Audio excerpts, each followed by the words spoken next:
All right, welcome back. We've got a special edition, Ask Me Anything. So I've been getting a decent amount of questions over the last couple of months, and I've decided to compile them into a video for you guys. So this slideshow presentation is going to be kind of funny. I had ChatGPT make it, and I asked ChatGPT to make it colorful and spoof it up a little bit. And so as you'll see, it did kind of a half-assed job. But we'll work with what we got. So let's go ahead and get started here. First question, should I be using a Roth IRA? By Sam in Idaho. So yes, a Roth IRA is a cheat code that the government gives us. You can put after-tax dollars in, and that money grows tax-free, and when you retire, you can take it out tax-free. So the famous example is Peter Thiel, who put some of his founding PayPal shares into a Roth IRA, let those grow over 40, 50 years. Maybe not that long. I don't know if PayPal's been along that long. But anyways, those PayPal shares are now worth billions of dollars. And when he withdraws that money, he will not have to pay taxes on that. So when you're starting off, this is the first investment account that you should open besides a 401k or something like that for your company. Now, the big hamstring here is there is income restriction. So if you make over, I believe it's $140,000, somewhere in there, you cannot contribute to a Roth IRA. But if you're under those income restrictions, you should be funding the $7,000 each year into that, and then investing that into the stock market, because you want to have this money into growth-oriented assets.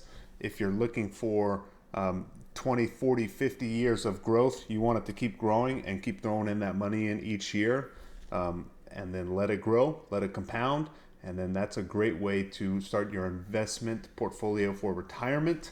And it's the most tax-efficient account that I know is out there. So Roth IRA, everybody should look into if they're eligible to get one and start one ASAP. Next question, is AI a bubble? By Rachel in Austin, Texas. I do think there is some bubble aspects to some companies in AI. Now, do I think NVIDIA is a bubble? I don't think so. I think their earnings have gone up at a rate that justifies the stock price increasing to catch up for their earnings. The question about a bubble is it sustainable, and will things come back down? So I do think there are some companies that are getting ahead of themselves. The question will be, will the earnings catch up like an NVIDIA, or will the earnings not catch up and then the bubble bursts? So I don't think AI is a bubble. I think AI is going to be a revolutionary technology, and it's going to keep growing at an astounding rate. So I will not fade AI. Are there some bubble-ish characters to it? Sure. But the internet was a bubble. Now, does that mean that the internet is garbage? No. We had the dot-com bubble where things got ahead of themselves, and then things had to correct and wait for the fundamentals of the earnings to catch up, or the technology to catch up. So Amazon got cut by 90%. That doesn't mean it was a terrible company. It's just the stock price got ahead of itself, and it was in a inflated or a bubble-ish territory, but it didn't die and go to zero. So there's going to be a lot of things that do die and go away, but there's going to be some real winners, just like there was with the internet bubble. Okay, next question. Is it too late to get into crypto? Yujean in Folsom, California. So for me, I would say if you're not in crypto, I don't think it's too late. This is not financial advice. It just really depends on your time horizon. If you're looking for a quick, easy trade, the risk is high here. But if you're looking for 5, 10 years out, I think crypto, we're in the early innings of this technology and the adoption cycle of something like Bitcoin. And if you watch my crypto videos, I do see a case for $1 million Bitcoin within the next 5 to 20 years. So is it too early? I don't know. If Bitcoin's $1 billion or $1 million, are you going to feel bad about buying it at 100,000? I don't think that's being too early. You could ask the same thing in 2021 when Bitcoin hit, 50,000 then. So if you bought it then, you went through a lot of pain. You watched it go down to 16,000, but now you've you're back up to doubling your money. So if you're looking for 1 year or 6 months, you may not have the best risk reward, but if you're looking for at least 5 years out, I don't think this is too late to get into something like Bitcoin. Now, all the other crypto assets, that's a whole different gamble. But as far as Bitcoin, I don't think it's too late. But I wouldn't be piling in a large percentage of your portfolio. I would be very measured with entering now. And whatever you enter with now, be prepared for it to get cut at least in half for the next couple of years. How do I get rich? By everybody on planet Earth. There's no easy way to get rich. I think the best way to approach this question would be to have a slow and steady mindset. Don't try and do too much too quick. The best way to get rich is to have a good job, a good income, provide a good product and service that the society will value over the long period of time. Don't do something to screw someone over to make a quick buck. Do something that is sustainable and that you can grow into and that you can do for a long period of time that has value. So right now we're going to see a lot of disruption when it comes to robotics and AI and things like that. So look around and say, how can I use these tools, or what is not going to get displaced by these technologies, and start building on top of that. And I think it is real important to invest. Save and invest. So you can't just save to get rich. You have to spend less than you earn and then put that money into things that are going to grow.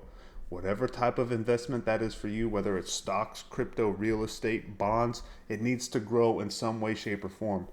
We're no longer in a world where you can save your way to being rich. You have to own assets to get rich. I guess the real question here is, everyone defines rich differently. I highly recommend a great book called I Will Teach You to Be Rich. The whole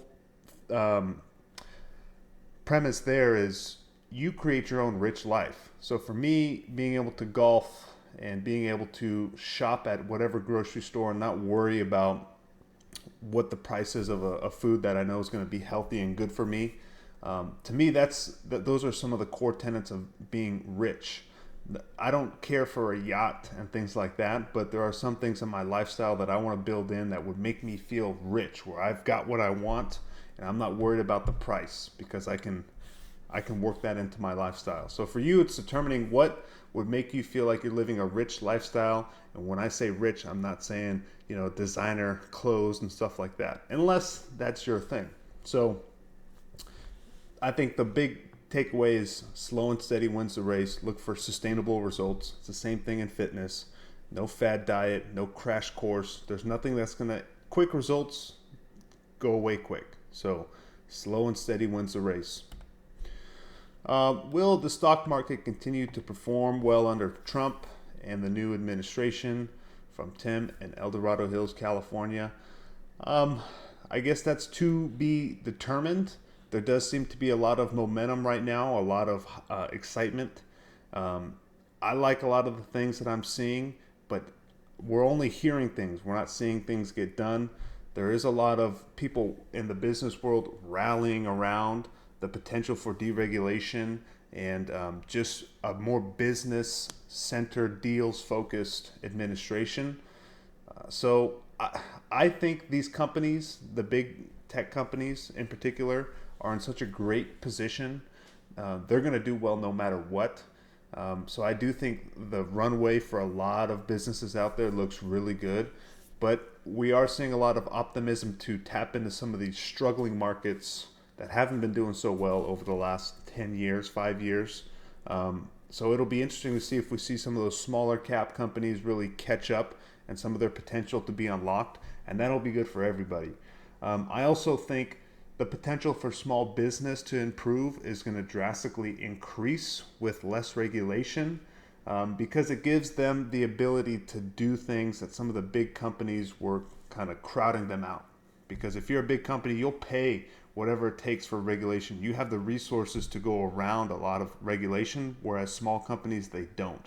One example is in Pennsylvania, I saw that the time to become a hairdresser has been cut from 20 days to a few hours. So that now opens the door for a lot of people to become a hairdresser, have revenue, have new clients, things like that. So that'll be good for the economy overall. So that is what I'm most looking forward to with this new administration, as well as maybe we get some fintech, some crypto, just finance in general can be a little bit less restricted, as well as real estate. And then hopefully that can bring the cost of goods and services down, and the abundance can be a little bit more evident in the market. So we'll have to wait and see. There's a lot of optimism priced in. So we'll have to wait and see. Next question here. Is there genuine enthusiasm in the market, or has it gone too far too fast? So these are kind of good questions to have back to back. There is a lot of enthusiasm, animal spirits out there in the market. The stock market has run quite a bit. This is one of the best performing years in a while. So has it gone too far too fast? We are probably due for a 5-10% correction, but that is going to be very welcomed by people to buy the dip. So I do think the market has moved quite a bit. I'm not an aggressive buyer right here. The second we get some weakness, I will be a buyer, and I'm sure a lot of people will, unless the story changes fundamentally. But right now, things look really good. Earnings are really good, and there's still a decent amount of cash on the sideline ready to go in and get invested. But as long as optimism is staying high, I do think there's runway for these companies to improve earnings, which will keep the market going. Doesn't mean there won't be some bumps and bruises around along the way, but I'm a long-term investor. If I was retiring tomorrow, maybe I would want to take some chips off the table because of this run that we've had. So I do think there's a lot of enthusiasm, but I also think there is room to move forward from here. But I would very much welcome a little pullback in the market to add to my long-term portfolio. All right, next question. How do I know if I have enough saved for retirement? And my answer is going to be similar to how do I get rich? I think one piece that's real important when it comes to knowing how much you need saved for retirement is, what is your retirement going to look like? Are you going to own a house? Are you going to have a mortgage payment? Are you going to be paying for long-term care insurance? What are your expenses when you retire? What is your dream retirement going to be like? Price that out. See how much that would cost every year, and then see how much you currently have in assets, and then what is the gap. So if your planned income for retirement to live for 10 years after retirement, I'm just making a random scenario up here. If you're short $100,000, that means you need to be saving an extra $25,000 a year if you're going to retire in 4 years.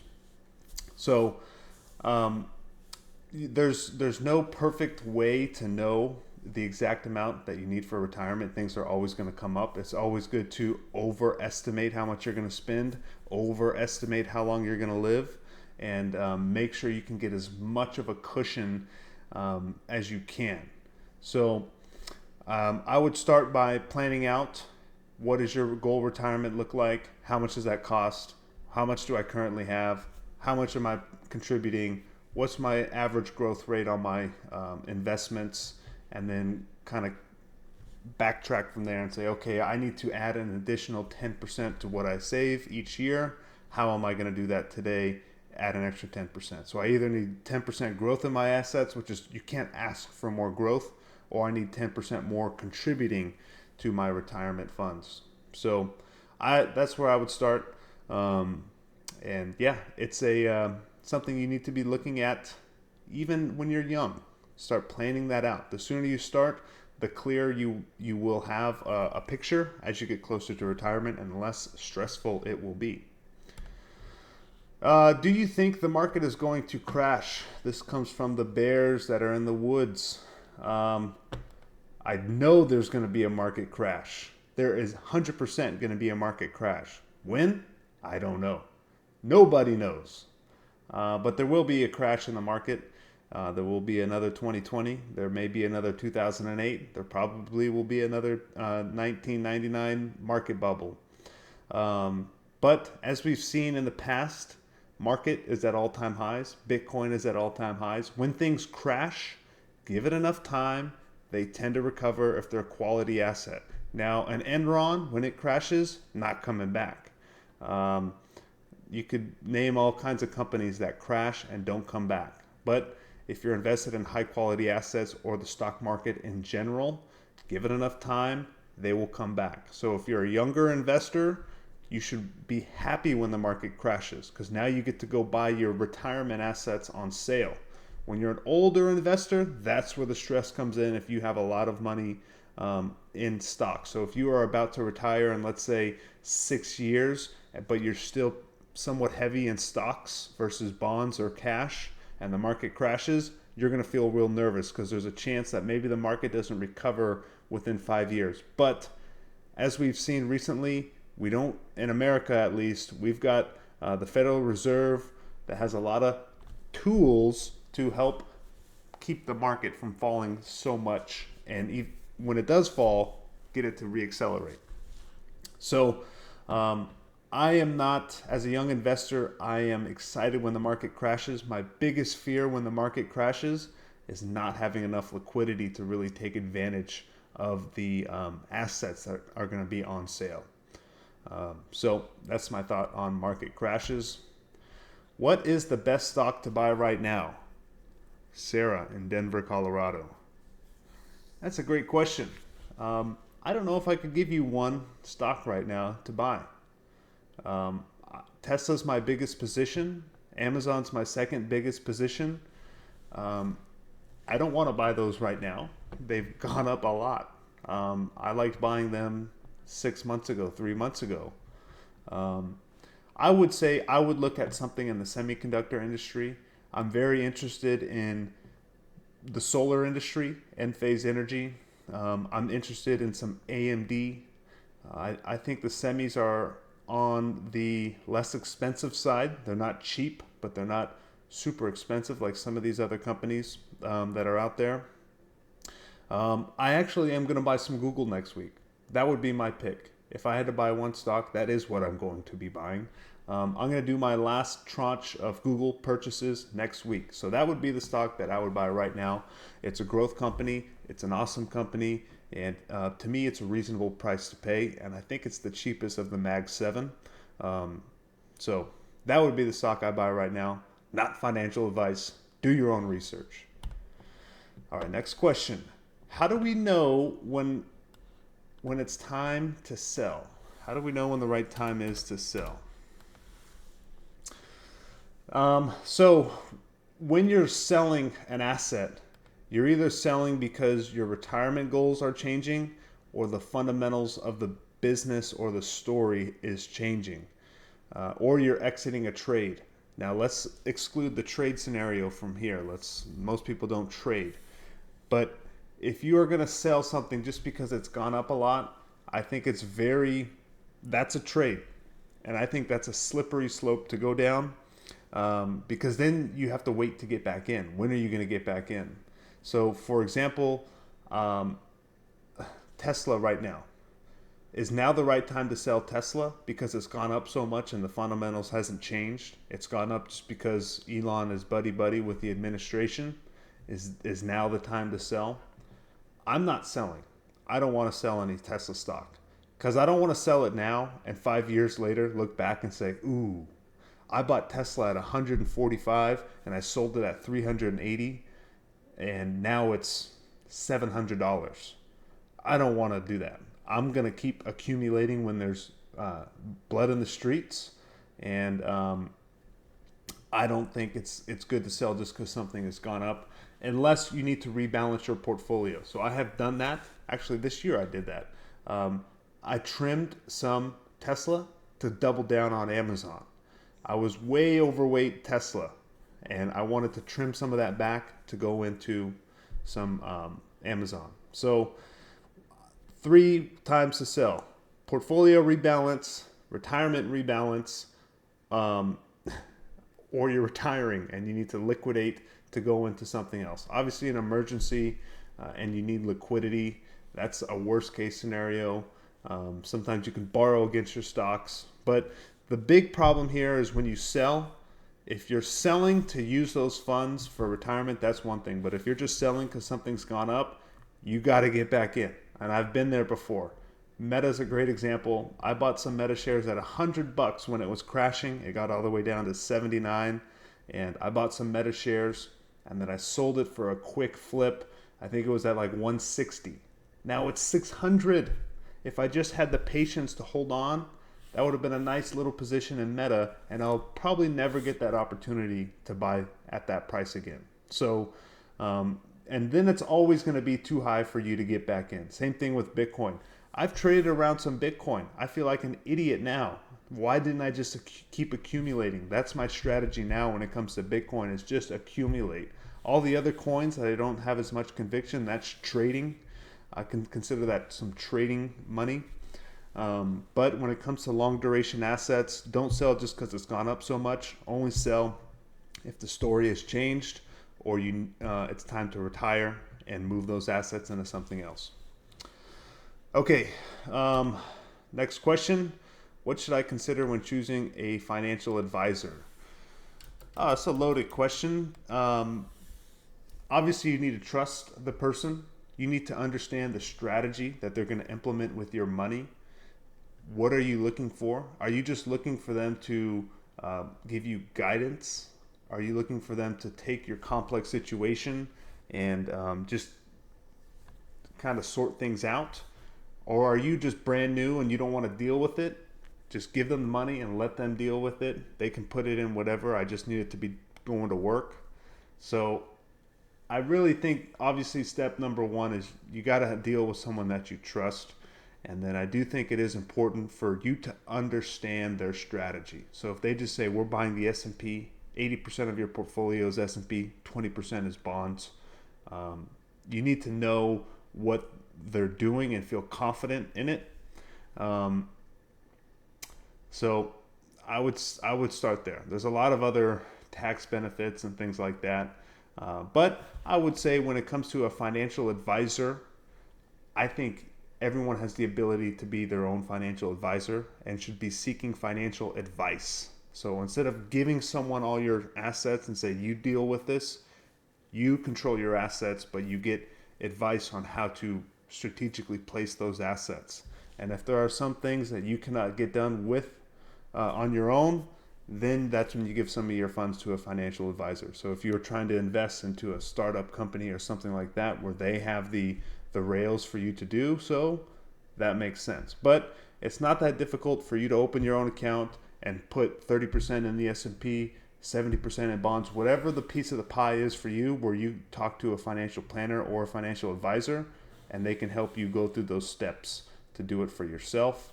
But as far as giving your assets to someone else, unless you completely don't want to put any time in, if you don't want to put in a few hours a year, if that's too much, then you just give all your stuff to an advisor and say, you do it all. I don't want to do it. Okay, next question. How important is diversification in an investment portfolio? I've got mixed feelings on this. I do think diversification is important, but I also think it can get you into trouble as a younger investor. So I do think it's important to be diversified. If you don't necessarily know where to put your money and you just need it to go to work, go buy the S&P 500. That is 500 stocks. That's about as diversified as you can get. 500 stocks. You own the market. But where I think people get into trouble is, I'm going to put 30% into the S&P, 20% into bonds, 20% into small caps, 20% into international, 20% here, 20% there. I don't think that's a good way of going. The S&P 500 is, like I said, diversified. You're getting broad exposure and you're owning the market. So why go into all those other little baskets? Unless you're really worried about the S&P just crashing, which, as we've talked about before, when it crashes, give it enough time, it comes back up higher than where it was. So that's my view on diversification. I also don't really love owning 20, 30 different stocks. You know, for me, I really like 5 to 10. That's a good amount. For me, for my risk tolerance.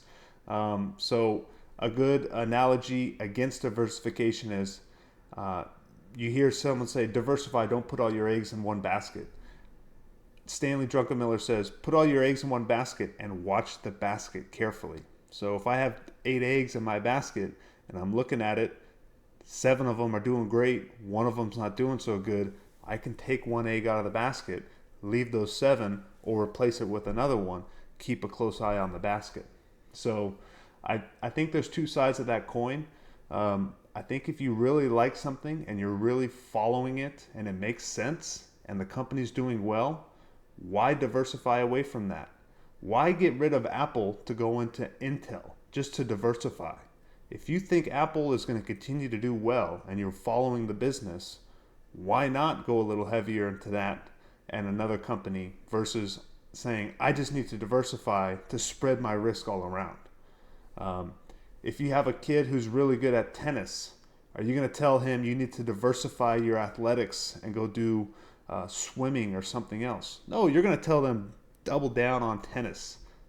Focus on this sport. So I think there's 2 ways of looking at diversification.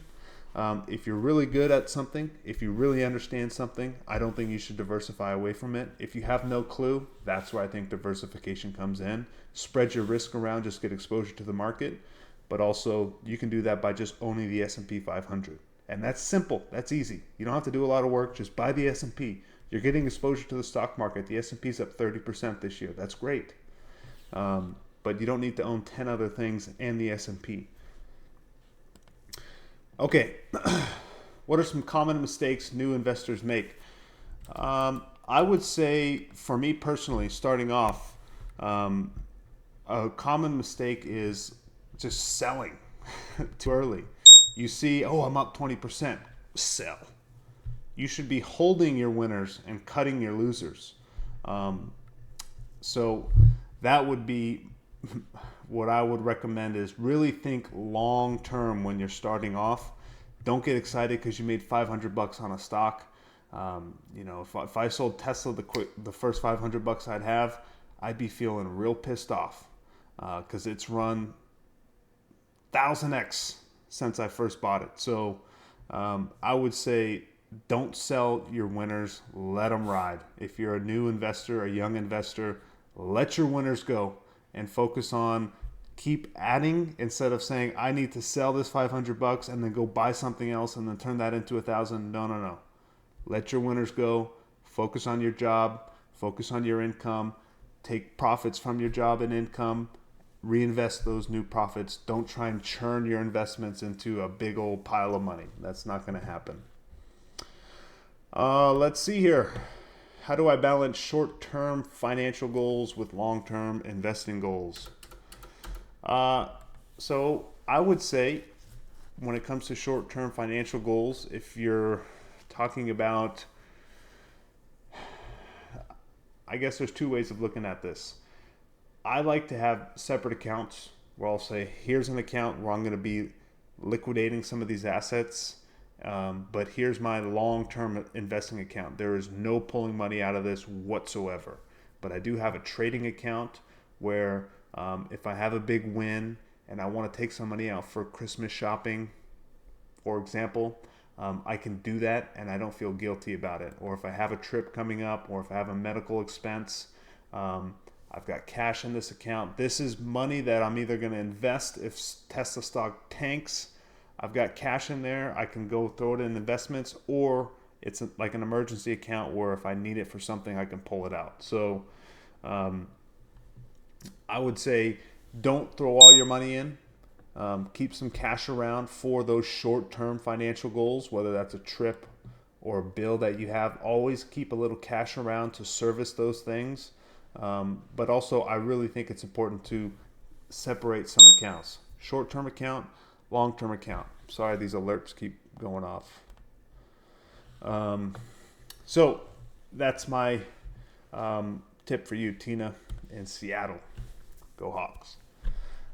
Next question. What do you think of day trading? Mark in Atlanta, Georgia. So I don't think day trading is for 99% of people. I think if you're going to day trade, you really have to have a system. Now, I do dabble in day trading futures. Sometimes I'll dabble in swing trading or even day trading stocks. But for me, when I think day trading, I will only do it in the futures. So, again, I'm sorry about these alerts. Let me turn this off. I do think there is some value in understanding futures, but again, day trading futures, you really have to put in a lot of time. This is my first year trying it out, and I've had some success. I am profitable, but for the amount of time that I've put into it, I'm not sure if it's worth the investment for, again, 99.5% of people I don't think should be even thinking about it. Investing first, day trading, futures could be something you explore down the road. I think it's something I'm always going to do. Not every day I do it, but when I see something that I like and I see something that fits my day trading models that I have, I will dabble with the futures.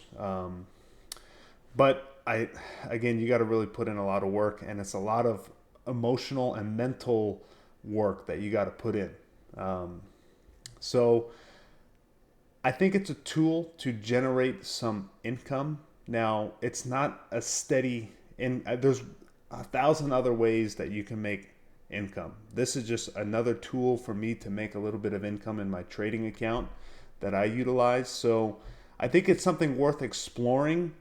You can look at prop firms to where you're not using your own capital. It's a good way to learn and fail over and over and over again and not lose thousands of dollars. So I think there is a potential for some people to do it. I see people on the internet that are doing a great job, but they treat it like a legitimate business. They're not. It's not a gambling machine. And I think that's where a lot of people, they see it like, wow, this guy won 10 grand. Not one, but that's the way they think. He got 10 grand day trading the NASDAQ.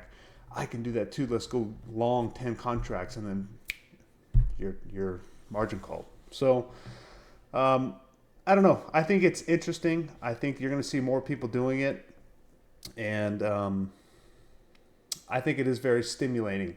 So I enjoy it. I like the thrill of it. But I don't think it's for most people. I don't even know if it's for me yet. I'm only 1 year into it. How much cash should I have? So for me personally, I like to have around 20 to 30% cash. And I keep a lot of that cash in my trading account so I can use it for margin or buying power on stocks. So but again, this trading account is also somewhat my emergency fund. I'm never using more than 50% of my buying power. So if I have, let's say, $20,000 in there, I'm never using $10,000 or more for a trade. I'm always keeping 50% of that powder dry because it is my legitimate emergency fund. So I'm not putting that money at risk. I'll put some of that money at risk, but not all of it. So I think for most people, 20 to 30% is good. Just in case we get a market pullback or a market crash, at least you can put some money in. Just in case you have a medical emergency, at least you can pull some of that money out and use it for an emergency without having to sell some of your stocks and create a taxable event or take out of your Roth IRA, something like that. That's the last thing you want to do is mess up your investments. You want to have some cash prepared for that. So for me, 20 to 30% I think is a reasonable number. And if we're in a bear market, maybe I take advantage of that and I get my cash down to 10%. But on a normal day like we have now, normal days, 20 to 30% is where I like. Once I get over 30%, I feel uncomfortable. I feel underinvested. Once I get under 20% to 10%, I feel vulnerable for the market to keep turning down.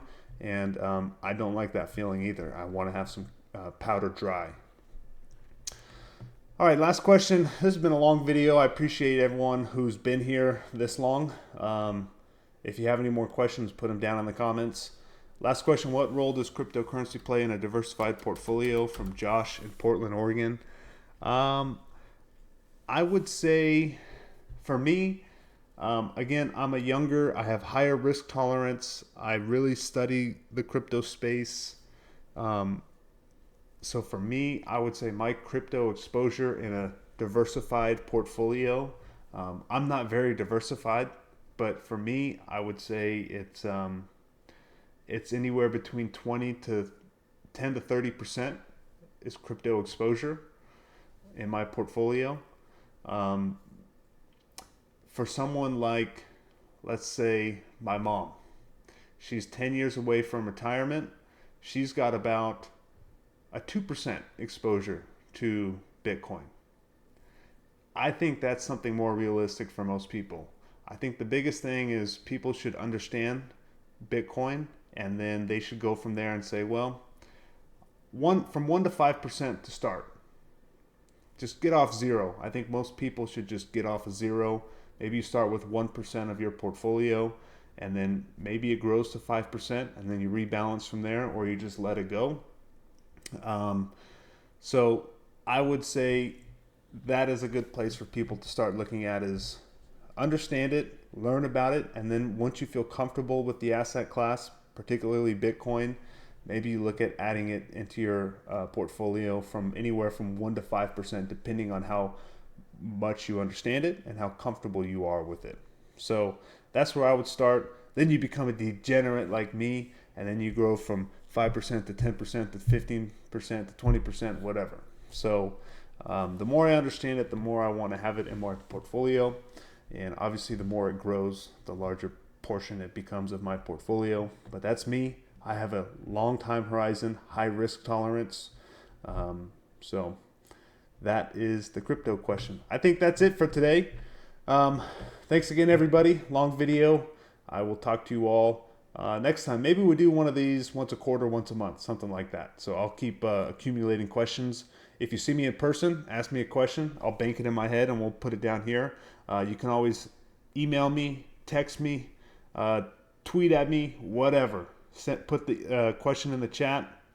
We'll start building up for the next AMA. That's all we got. Peace out.